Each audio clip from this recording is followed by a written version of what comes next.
Hello everyone, welcome back to the channel. Today I want to walk you through one of my recent tattoo practice session I personally enjoyed the most so far. This one, not just a tattoo, it is a reflection of everything I have learned, unlearned and relearned through the process. If you are just starting out, already on the journey, or even if you are someone seasoned looking for inspiration, you might find a little something in here. I started with a stencil I really vibe with, a skull with a rose coming through the jaw. The placement had to be clean, and I have learned the hard way that rushing this part just set you up for the challenges later. I used a simple stencil solution and took my time pressing it on the synthetic skin, letting it dry well.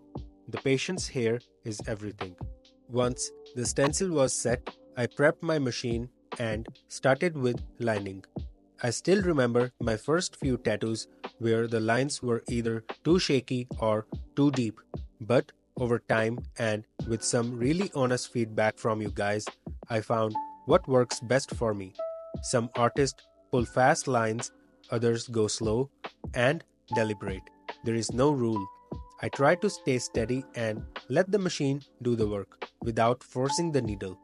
This tattoo had a mix of straight lines and round forms, the petals, jaw, curves, and the hollow eyes. I kept wiping consistently so the stencil wouldn't smudge. That's a lesson I picked up from previous mess up. Don't let the ink blur your roadmap. One key takeaway I've learned is don't panic when the ink doesn't behave. Sometimes synthetic skin hold on to the pigment in weird ways.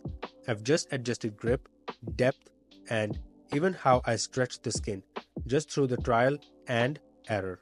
As I got closer to the final detail, I slowed down even more.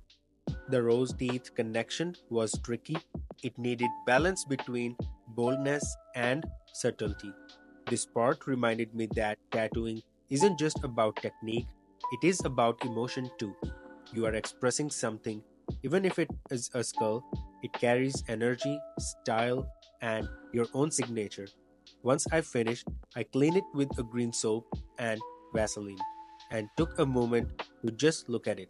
That satisfaction hit different. This tattoo felt like a milestone, not because it was perfect, but because I saw my progress. And honestly, to those who comment, appreciate, and even criticize my work, thank you so much. Your words help me evolve. So far, what I have learned is that there is no one way to tattoo. Everyone teaches what works best for them, but ultimately, you will find your own rhythm, and that's the real art. So, wherever you are in your tattoo journey, just keep practicing, keep showing up. I'm still learning too, and that's what keeps it alive. Thank you for sticking around. If you enjoyed this or found any piece of it helpful, drop a like or comment your thoughts. Let's keep learning together. Until next time, keep practicing and keep evolving.